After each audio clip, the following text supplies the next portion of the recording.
Estamos en Venga lo que venga. Hoy es sábado 3 de septiembre con un periodista amigo. Ya podemos decir así. Sí, cómo no. Que Uno no niega sus amistades. No, seguro. ¿Cómo estás, Alejandro? Sí, Buen bien, sábado. bien. Pero cuando Un gusto estar acá. Cuando me entrevistás, ya sabes que me preguntás lo que querés, cómo querés. La amistad no quita el rol periodístico. Desde ya, desde ya, pero creo que siempre fui de la idea, y esto me lo ha dicho la carrera periodística, el correr del tiempo. Más allá de las ideologías, de las composiciones sobre el mundo, lo que importa es la persona, y yo te considero una buena persona. Y eso es lo importante, me parece. Bueno, entiendo que vos también, así que bueno, un gusto, sí, un placer sí. estar acá. Además, una casa como la Vox, donde también formamos parte, ¿no? Antonio, si estoy acá también es porque vi que vos estabas acá, me hiciste el puente. El puente. Con Carlito Soldi. Le mandamos un saludo también al director de la radio. Y bueno, me encanta estar acá. Impresionante este lugar. Sí, está muy bueno. Lo multimedial es lo que viene, ¿no? De alguna manera, o lo que ya se instaló. Así que uno siempre apuesta por lo multimedial. Y aparte con propuestas que recién estábamos pensando para hacer cosas. Siempre hay que generar. Vendedores sobran. Yo creo que lo que faltan son creativos. Sí, es verdad. En todas las áreas. Bueno, ¿cómo estás vos? Bien. Acá con los temas, o sea, te llamé para que podamos hablar de los últimos temas de la realidad nacional, santafesina y local, y hay un tema caliente que es, yo le puse en el título, el atentado o autoatentado de Cristina, porque empecé a escuchar un montón de opiniones, viste que yo estoy en muchos grupos que tendemos a desconfiar de los relatos oficiales, y lo bien que hacemos en muchas oportunidades, aunque nos tilden de conspiranoicos o algo así, pero verdaderamente... habiendo visto la política por adentro, vos también por adentro, por afuera, y muchas cosas que han sido armadas desde operación y demás, uno se puede preguntar, ¿esto es armado? Dado el momento judicial y del país, por un sector del kirchnerismo, específicamente el que responde a Cristina, para embarrar la cancha, para tapar el ajuste que está haciendo Massa, que es severo y nadie de ellos dice nada. ¿Cómo lo ves? ¿Tenés alguna hipótesis sobre esto? Antes que nada, un saludo a Ariel y Yolanda detrás de los controles, que qué seríamos si los operadores, así que bueno, un gusto compartir con él también las mañanas de la radio. Yo creo que para analizar lo que pasa hoy debemos remontarnos a 1983. Y con esto no quiero ser tedioso ni molesto a esta hora de la mañana, pero me parece que estamos viviendo de hace bastante tiempo una democracia de baja calidad. Por eso yo, cuando me dicen que dé una opinión sobre el tema institucional o cómo funciona el régimen de gobierno en la Argentina, yo prefiero hablar de partidocracia liberal o demoliberalismo, ¿no? O electoralismo institucional. ¿O qué? O partidocracia liberal, demoliberalismo o electoralismo institucional. Porque democracia es otra cosa, ¿no? Democracia es el gobierno del pueblo y para el pueblo. Y lo que estamos viviendo en la Argentina es cada vez una menor representación. Cada vez la gente se siente menos contenida por este sistema. Ahora, sé que algunos que están escuchando ahora o en las repeticiones del programa dirán, bueno, Antonio es fascista, reivindica la dictadura. No, para nada. Cuestionar lo que estamos viendo, o tener una mirada crítica, interpelar el presente, no significa avalar otras experiencias aciagas para la Argentina, como fue el último gobierno militar. Que sobre eso no hay ninguna duda. Pero, a ver, esta democracia, desde 1983 a la fecha, logró 50% de pobres, 10% indigentes, solamente 8 millones aportan al ANSES de 47. Eso es lo que estamos teniendo, digamos, ¿no? Falta de acceso a la vivienda digna, lo que genera un caldo de cultivo también para la delincuencia, narcotráfico. No. Esto es lo que cosechamos en tantos años de democracia. ¿Y por qué me iba tan atrás? Porque yo creo que, así como falta representación, los políticos no son tontos, se dan cuenta que cada vez llegan menos a la gente, que a la gente le da lo mismo ir a un acto o no ir a un acto, cuando antes los actos de Alfonsín, de Menem, del que fuere, eran muy convocantes. Antes, cuando moría un dirigente, iban muchos al oratorio. Se convocaba, y la militancia no paga. La militancia de ir y jugarse por una idea, apostar por una idea, sea radical, sea peronista. Antes llegó a haber 3 o 4 ateneos en un barrio, ateneos radicales, 3 o 4 básicas del peronismo en un barrio, 3 o 4 seccionales del socialismo. Bueno, hoy tenemos cada vez una menor participación política. Y no creo que sea por las redes sociales, por eso que seguramente ayuda a que la gente se quede más en la casa, sino porque falta representación. Entonces los políticos hacen, de alguna manera, tienen una mirada sobre eso y se dan cuenta de lo que está sucediendo. Y yo creo que hay varios que están operando en la Argentina para que la cosa se vaya caldeando, para que los ánimos se vayan exasperando, para atizar estos sentimientos negativos, porque el odio no viene en una nave espacial, no vino en otra época una nave espacial, no salió de un repollo, se construye día a día, y cuando ahora se habla del odio y de la cultura del odio, y está siempre presente en la Argentina. Aquí nunca pudimos lograr un pacto a la Moncloa, como en España. Menem intentó algo parecido, una reconciliación entre los militares y los guerrilleros. Esto no pudo suceder. Después vino Kirchner, que con un discurso setentista, digamos, para fundar su gobierno, que solamente había ganado con el 22%, recordemos el Kirchner que llega al poder, ya vuelve a otra lógica. La cuestión es que seguimos en lo maniqueo, seguimos en el Boca River, en el News Central, en el Central Newell's, y no vamos a los problemas trascendentales de la Argentina. Y bueno, pasan estas cosas. ¿Por qué? Porque la gente cada vez se siente menos representada, no se siente contenida por la democracia, y la violencia está a flor de piel y lamentablemente emerge en estos casos. Sí, estaba pensando en Creo que todo hay que situarlo en su debido contexto. Sí, estaba pensando en las grietas y la gran grieta entre el pueblo y los pseudo representantes que no representan a nadie. Yo he tenido oportunidad de conocer a, por ejemplo, Germán Rodríguez Mayor, que está en Paraná, y él es el coordinador en Argentina de lo que se llama democracia directa, que es volver a una democracia, él le llama real, y esta representativa una pseudo, dice él, porque en la Constitución dice que se gobierna a través de los representantes. Él plantea lo directo. ¿Qué es lo directo? Como hacían las comunidades aborígenes, que decidían qué es lo que les convenía para su ambiente o para lo que sea. Entonces te salís de la lógica de que alguien lo haga por vos, sino vos mismo te protagonizás. Esto tiene mayor entrada ahora justamente por la crisis, porque si uno se siente bien representado, o sea, estas ideas yo ponía, a ver, nos llaman la atención. No por ser autorreferencial, pero ponía ayer en las redes sociales, porque varios llamaban a defender la democracia. Ese era el hashtag, defendamos la democracia. La mejor manera de defender la democracia es dando acceso a una vivienda digna, trabajo, salud y educación. Es más, si cumplimentás eso, hasta ni necesitas seguridad. ¿Por qué? Porque si tenés cubierto todo lo otro, la gente no va a salir a robar. Obviamente que siempre va a haber alguno que quiera ir contra el sistema y realizar algún hecho delictivo. Pero la mayoría de la gente quiere vivir una vida tranquila, llevar a su hijo a un buen colegio, poder tener un ahorro, que acá en la Argentina hace mucho tiempo ya no tenemos capacidad de ahorro. Ni por más que querramos, no tenemos capacidad de ahorro. Eso es lo que quieren todas las personas. Por eso, ayer cuando varios decían, no, un feriado por la democracia, muchos decían, todo bien, pero yo tengo que levantarme a trabajar. No. Todo bien, pero yo tengo que ir a trabajar. Es más, esto me parte al medio. Te digo, esto del feriado me parece ridículo. Yo no me acuerdo qué pasó cuando fue lo de Nisman, asesinato o suicidio, lo que haya pasado. No creo que hubo un feriado. No, pero independientemente de... Cuando fue Calle Salda, tampoco al otro día... Digo, pero independientemente de la consideración de los hechos, si uno considera que pasó, si pasó, lo pasó, etcétera, pero la gente no se siente representada por esto. No le dicen, es más, no le dicen nada. Pero está bien, pero las fechas patrias no le dicen nada. ¿No te parece ridículo? A mí me parece ridículo que el tipo haya dicho, el señor presidente Alberto Fernández haya decretado un feriado inmediatamente. O sea, ahí creo que se profundiza la grieta, porque muchos en las redes, y yo veo los comentarios en distintos portales, decían, che, cuando mataron a mi hija nadie, no hubo un feriado. Bueno, y ponían el ejemplo de Rosario, donde tenemos una cantidad importantísima de muertos, baleados, y otra cosa que estamos viendo en los barrios, pero no la ven las autoridades, que son lisiados. Y jóvenes lisiados, porque por ahí si tenés buena suerte, te salvás de una balacera, estamos hablando, o en mejor de los casos te matan y no terminás de sufrir.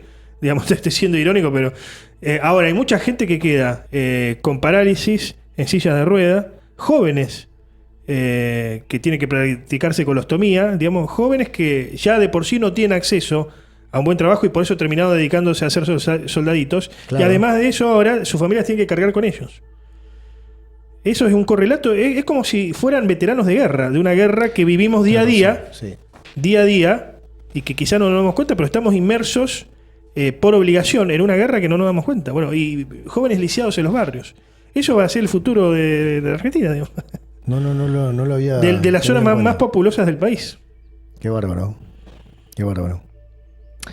Por eso, los representantes que no nos representan por un DNU bajan un paro nacional sin consultar, porque esto es lo que tiene la democracia directa, que vos consultás, che, paramos, ¿qué hacemos? Está bien, no va a hacer un plebiscito, pero hay manera de hoy en día en las redes de votar rápido. ¿Qué les parece? ¿Pasó esto? Claro, ¿qué conviene? ¿Parar, reflexionar o seguimos trabajando? Alberto, que es el presidente de todo, él se arroga el derecho de decir mañana hay paro nacional porque me parece a mí, pero la verdad que la mayoría no estábamos de acuerdo. Sí que es grave, sea autoatentado o no, es grave, pero perdóname. Sí. Leí, porque me viene en flash y no me anoté las cosas, pero me viene uno que decía, sea que creas en que fue un atentado, sea que creas que fue armado, lo que tiene que actuar es la justicia investigando de verdad para decir, pasó esto. Justicia independiente, lo que hablamos antes de la República. Si hay verdadera independencia, la justicia o un fiscal va a investigar. Claro. Y independientemente de las presiones que pueda recibir, dejamos en manos de la justicia. Pasó esto fue armado, no sé, por Cristina y sus... Pero es que o vuelvo, no fue armado, y la gente va a saber de qué se trata. Vuelvo siempre, yo creo que un ejemplo cotidiano a veces termina de ayudarnos a entender a una cosa más macro. ¿Por qué pasa en los barrios donde en muchos casos la gente termina prendiéndole fuego a la casa a un violador, el búnker a un narco? ¿Por qué? Porque no confía en la justicia. Porque si la gente confía en la justicia, diría, bueno, que lo resuelva la justicia, tendrá su castigo legal. Ahora la gente dice, no, la justicia no va a hacer nada y yo hago justicia por mano propia. Los linchamientos son eso, digamos, y no estoy justificando el linchamiento ni mucho menos, pero eso pasa cuando no hay sensación de justicia, sino uno dice, bueno, nos ponemos en manos de la justicia. Antonio, no hay sensación, no hay justicia. Vos sabés que hemos conversado un montón de veces sobre los papás y mamás y abuelas impedidos de contacto con sus hijos o sus hijos con estos afectos. Otro ejemplo cotidiano que ayuda a entender lo que estamos viendo. Claro, ayuda a entender, porque yo te digo, tengo amigos, y vos alguna vez entrevistaste a mí y a Fernando Sánchez y a otra gente más, que llevan 2 o 3 años por una denuncia de abuso sexual que es falsa y tienen ganas de salir y hacer algo. No lo hacen porque tienen un mínimo... Sí, abuso sexual o violencia. O violencia, pero el tipo, o la mujer, pero el hombre... Se calcula que hay 40.000 casos en Rosario. Y ahora subió casi 50.000. El hombre que está sintiendo que no, o la mujer, ¿no? Pero un papá que está sintiendo que se pierde la crianza de sus hijos y demás, y que la justicia no responde en tiempo y forma, tiene ganas de matar. Pero hubo casos de suicidios y después esas filas, si pasa algo, eso engrosa los números de los llamados femicidios, por ejemplo. Después tenés el caso de Milo Darto, un niño asesinado por la mamá, Lucio en La Pampa, porque no funcionó bien la justicia. Entonces, siguiendo esa línea, ¿cómo las personas no van a querer hacer justicia por mano propia? Es totalmente comprensible. Y lamentablemente hay suicidios, depresiones. Esa es otra guerra, no sé cómo llamarlo. Están en medio de la guerra, así como están los lisiados emocionalmente. Y es terrible, enfermedades. Sí, mucha gente tomando psicotrópicos. Muchísima gente tomando psicotrópicos. Acá, mira, ¿te acordás que tipos que vos ves, marginal, todo desalineado, tipos profesionales, de saco y corbata? O sea, vos decís, que tiene una vida con posibilidades. Cualquier otra diría, podría tener una vida más o menos tranquila, pero uno nunca sabe lo que le pasa por la cabeza a la otra persona. Esto lo podés explicar mucho mejor vos, seguramente. Mirá, pero hemos hablado... cada vez aumenta más eso. Y las clases medias, los sectores medios, son los más perjudicados. Los más perjudicados. Hemos hablado alguna vez, que me has entrevistado como psicólogo de la salud mental. Justamente ayer salió en La Capital el tema de una infografía del suicidio. Segunda causa de muerte entre los 15 y 29 años. 800.000 suicidios por año. Estamos hablando, creo que, del mundo. El 20% en países de bajos Ingresos. 8 de cada 10 personas con problemas de salud mental no tienen empleo. 4 de 10 trabajadores creen que el estrés no se gestiona adecuadamente. La mitad de las enfermedades mentales comienzan antes de los 14 años. 20% de los niños y adolescentes padecen trastornos mentales. Esto creo que es mala cifra, te digo. Porque el otro día en donde yo vivo se suicidó un muchacho, no sale en ningún lado. El otro en la heladería que tomo... Bueno, aquí creo que hay un poco de hipocresía de los periodistas. Porque, por ejemplo, el caso de violencia de género o violencia contra la mujer, sí, embanderamos todos los tiempos, los titulares, violencia, un caso te lo repiten 10 veces al día. Ahora, en el caso de los suicidios hay como una suerte de pacto tácito, porque nadie habla de los suicidios, cuando vos deberías concientizar a la gente para que esto no suceda. Porque si los callás es peor.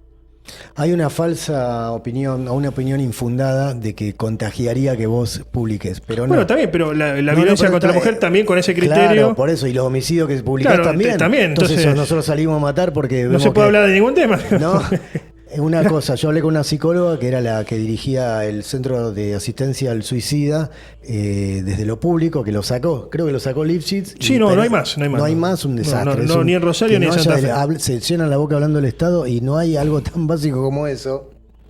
Y ella me decía, no es así, una cosa es informar y otras cosas promocionar. Suicídense, está bueno. No, otra cosa, alguien se suicidó, el Estado está haciendo esto, usted puede acudir acá, tiene esta línea, esta otra información. Abordar el tema seriamente, digamos. A la gente, si vos tenés a alguien depresivo, tips para las personas, ¿cómo pueden hacer? Y esto el periodismo tendría que estar, yo sé que vos estuviste, porque me has preguntado 1000 veces y estás señalando esta hipocresía de cómo se le da energía a una noticia y esto no, pero bueno, acá la capital, y esto está bien, porque se ve que cuando quema el tema, sacó todas estas notas de los suicidios, estuve viendo, es la de ayer. Santa Fe tendrá un registro de intentos de suicidio. O sea, bueno, incluso, que empieza a estar en la agenda. Hubo lugares, tenemos un amigo en común, Marcos Mecineo, que me ha mencionado que en San Jorge, por ejemplo, este fenómeno pasó mucho y sigue pasando. Sí.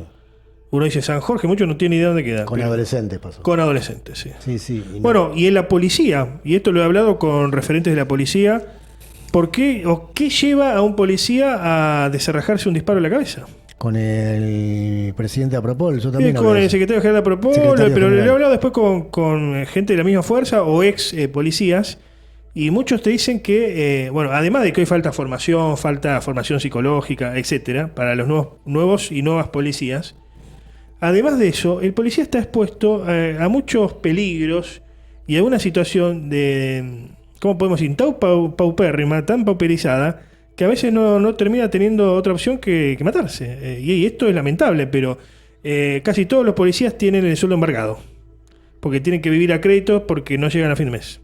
Viven en el mismo barrio de los delincuentes. No les da para comprarse una casa en otro lugar o alquilar en otro lugar, no les da. Así que te cruzás al delincuente en el supermercado, o la granjita de la verdulería de la esquina. Después, en muchos casos, si querés hacer las cosas bien, si querés detener al delincuente, te terminan generando causas por apremios ilegales, por ir contra los derechos humanos. Entonces, ¿qué hacen muchos? Bueno, terminan matándose, además del tema de las adicciones.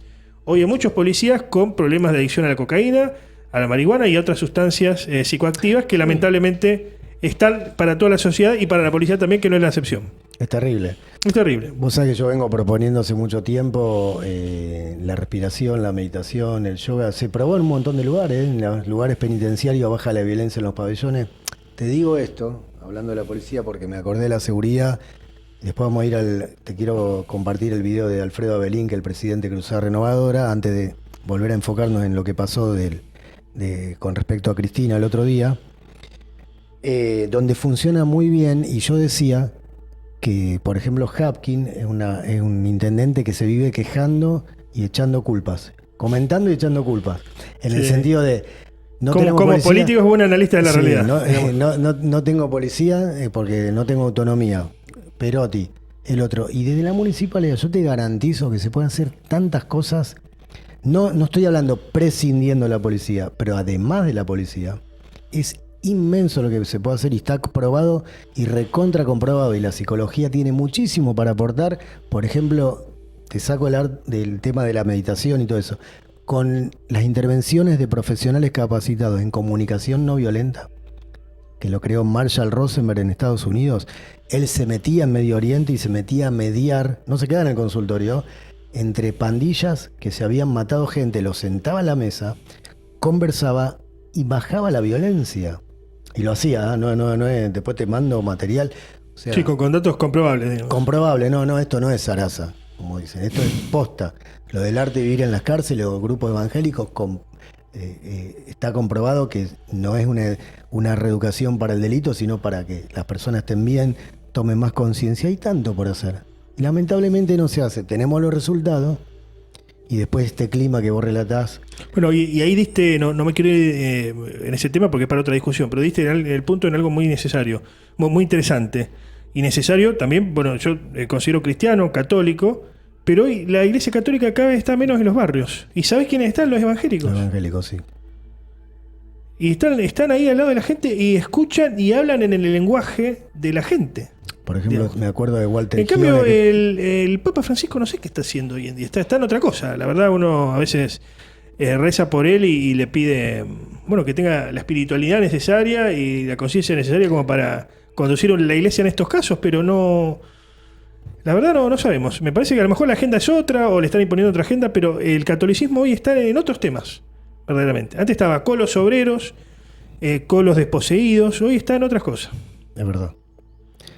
Y los lugares se ocupan, sabemos que los lugares se ocupan. Sí, si vos no haces algo, lo hacen otros. Viene otro. Lo hacen, y por eso está muy bien. Yo hay algunas ideas que no comparto, pero que hay religiosos militando en política, siendo diputado. Tenemos al pastor Walter Gione, que está acá en la provincia de Santa Fe, también a nivel nacional. Está bien, hay que involucrarse. Sí, ni hablar. De todas las religiones, ¿no? En todas. No sé si Ariel tenés preparado para pasar el video de Alfredo Avelín. Entre tantos, me acaba de llegar ayer. Después Alejandro Carela, que también está en Cruzada Renovadora de Santa Fe. Si querés escucharlo lo vas a poder escuchar por auriculares. Vamos a Alfredo Avelín. Es un mini 54 segundos y nos volvemos a meter con el tema de Cristina.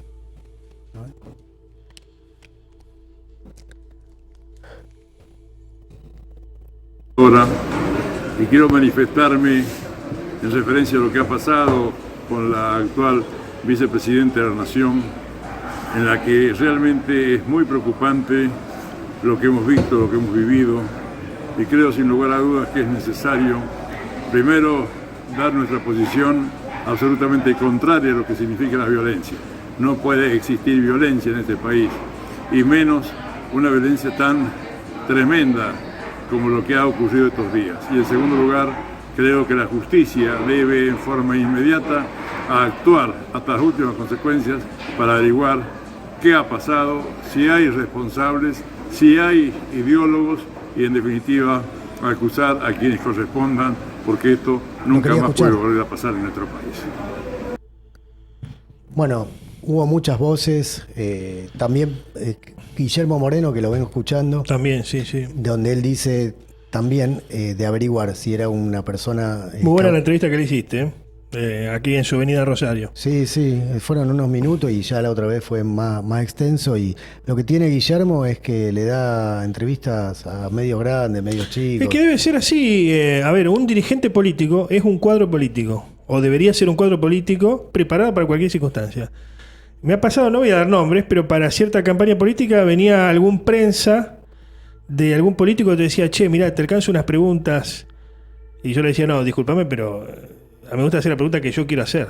En todo caso, decirle a tu candidato o a tu referente que se prepare más, digamos, ¿no? Un político debe responder todas las preguntas. Y a todos. Si no, no es político. Dedicate a otra actividad, flaco. Seguro. esto funciona así. Lo que decía Avelín coincidía con Moreno en el sentido de que lo que hablábamos antes, de la República. Que la justicia tiene que actuar y no estar contaminada ni presionada para un lado o para el otro, sino para averiguar de qué se está tratando. ¿Actuó solo? ¿Forma parte de grupos? ¿Era un loco suelto? ¿Respondía al presidente, a Cristina y demás? Que lo diga la justicia. Esa es la cagada.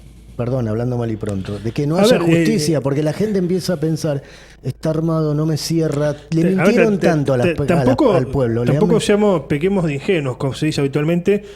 Todos los gobiernos, desde tiempos inmemoriales, en todo el mundo, incluida la Argentina, han intentado, de alguna manera, entrometerse en el terreno de la justicia. Aquí en la Argentina pasó lo mismo, con Alfonsín, después con Menem, vos recordarás, la corte de Menem, Molinó O'Connor, la época la corte adicta. De la pizza y champán, claro. Después Kirchner hizo lo mismo, con la única diferencia que no podían sacar a Fight. Hay una anécdota muy interesante, y no quiero irme de tema, pero cuando llega Kirchner al poder, que habla con Berbisky y otros que lo bancaban comunicacionalmente y le sugerían cosas, y llega un momento que dicen que le dice Berbisky a Kirchner, ¿qué hacemos con Fight? Con Carlos Fight, que bueno, ha escrito muchos libros, vivió como 90 y pico años el hombre. Sí. ¿Qué hacemos con Fight? Y Kirchner dice, no, déjalo, total ya se muere. Se murió primero Kirchner y que duró como hasta los 90 y pico el viejo. Pero a ver, todos han intentado poner la pata o la bota del poder sobre la justicia. Una cosa que intenten. Ahora, una cosa es que, claro, y otra es que hoy ya directamente no funciona la justicia. Comodoro Pi es un lugar autogestionado, digamos, que hace lo que quiere, ¿no? Hay servicios de inteligencia operando. Uno no sabe si de esto, detrás de lo de Cristina, hay servicios de inteligencia, de los de Nisman también. ¿Quién controla los servicios de inteligencia en Argentina? Porque en todos los países hay servicios de inteligencia que ayudan ¿a qué? Ayudan a prever un ataque externo contra el país, tener información sobre la inseguridad o sobre posibles condiciones de inseguridad, porque hay servicios de otros países operando en Argentina. Ahora, ¿los nuestros a qué se dedican? ¿A carpetear gente? ¿A qué se dedican? Digamos, no se dedican a lo que se deberían dedicar. Por eso estás pensando qué mal que estamos, pero para decir vamos a estar mejor y vamos a construir república. Porque esto es lo que está faltando. Además, república, división de poderes. División de poderes. Además, estamos hablando de algo de educación cívica de la primaria, digamos, no estamos pidiendo nada sobrenatural. A 40 años de la democracia, desde el 83 más o menos, 38. Sí, de 1983. O sea, es una locura. Y quieren resolver reflexionando sobre me parece bien, pero ayer me subió un taxi y me contaba, creo que quieren reunirse para hablar del odio y demás. Siempre que te Ahora iba a haber, ¿qué hora es? Bueno, a las 12, una sesión especial convocada en la Cámara Baja de la Nación por Cecilia Moró, que es la hija de Leopoldo Moró y que suplantó a Sergio Massa al frente de la Cámara de Diputados de la Nación, para repudiar lo que está pasando con Cristina. Claro, yo le iba a entrevistar a Waldo Wolf hoy, y me dijo... El diputado de Juntos por el Cambio. Sí, me dijo la secretaria de prensa que no podía por esto. Claro. Y el taxista me decía, ahora quieren hablar del odio, de bajar la violencia, porque un sector del kirchnerismo habla del discurso del odio. Ahora, yo siempre como psicólogo digo, cuando te está pasando algo y te quejas porque me pegaron, porque me dijeron... ¿en qué contribuiste vos a la situación? O sea, Cristina es una persona que se maneja violentamente hablando, que tira, yo me acuerdo en el Bicentenario bailaba mientras había gente que se moría en Tucumán. Ahora viene, los teóricos del kirchnerismo, siempre un gobierno tiene su teoría o quienes lo han impulsado desde la filosofía política, digamos. El principal filósofo o sociólogo en este caso era Laclau. Ernesto Laclau, que en realidad tomaba la teoría de Carl Schmitt, un pensador alemán, que después va a influenciar al nazismo, pero va a influenciar a otras ideologías. De hecho, Laclau era de izquierda, pero que básicamente Carl Schmitt, que lo retoma Laclau, propone la teoría del amigo y enemigo. Entonces, en un ejercicio antropológico, vos generás un otro, creás un otro y te fundás vos mismo. Porque al tener un enemigo, vos también te estás creando vos mismo. Bueno, y eso es lo que está pasando con Cristina. Al estar Cristina en el centro de la escena, a hablar de una forma violenta, porque tiene un discurso violento, como nunca antes visto. Y ¿sabés qué está pasando? Está subiendo la encuesta Macri. Porque el enemigo, el espejo de esa Cristina violenta, ¿quién es? Un opositor violento, y ese es Macri. Es verdad. Eso es lo que estamos viviendo en la Argentina. Pero la violencia es parte del kirchnerismo. Y a esto alguno se va a enojar, y alguno que esté escuchando, pero es parte del kirchnerismo porque ha sido su filosofía. Con Alberto Fernández, esa teoría de Laclau intentó ser dejada de lado. Sí. Por un tiempo funcionó mientras tuvo el changüí de los primeros 100 días de gobierno.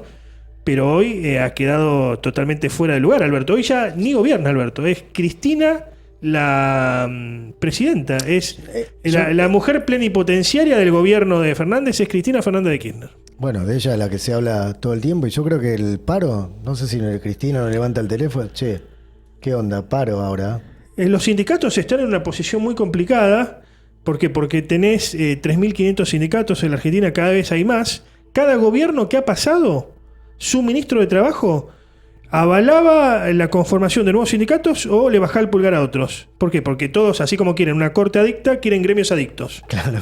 Incluidos Juntos por el Cambio, porque Patricia Bullrich fue ministra de Trabajo, no nos olvidemos. Sí. Y aprobó muchos sindicatos, nuevos sindicatos. Entonces en algunos lugares tenés hasta 7 sindicatos. En el PAMI hay 7 sindicatos.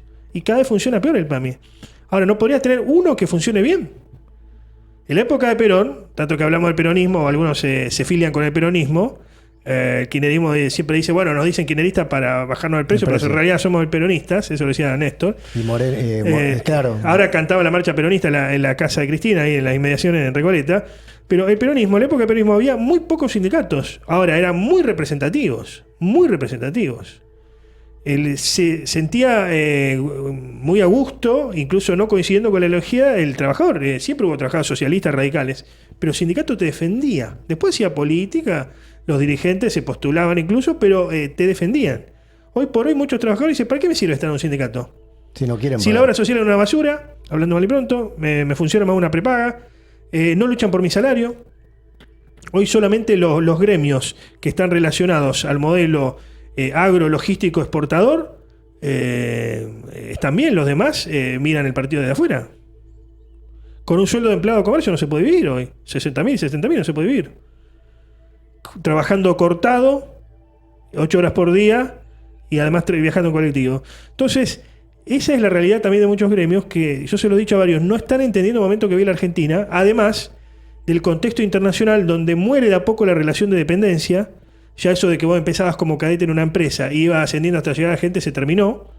Producto de las nuevas tecnologías, pero también por la misma forma de trabajar. Muchos dicen, yo voy a trabajar de forma cuentapropista, como yo, como vos, y no quieren trabajar en relación de dependencia. Y está bien, y es una forma que también existe, pero creo que también debe el movimiento obrero organizado en la Argentina repensarse, entre otros actores, porque si no va a terminar perdiendo más afiliados aún.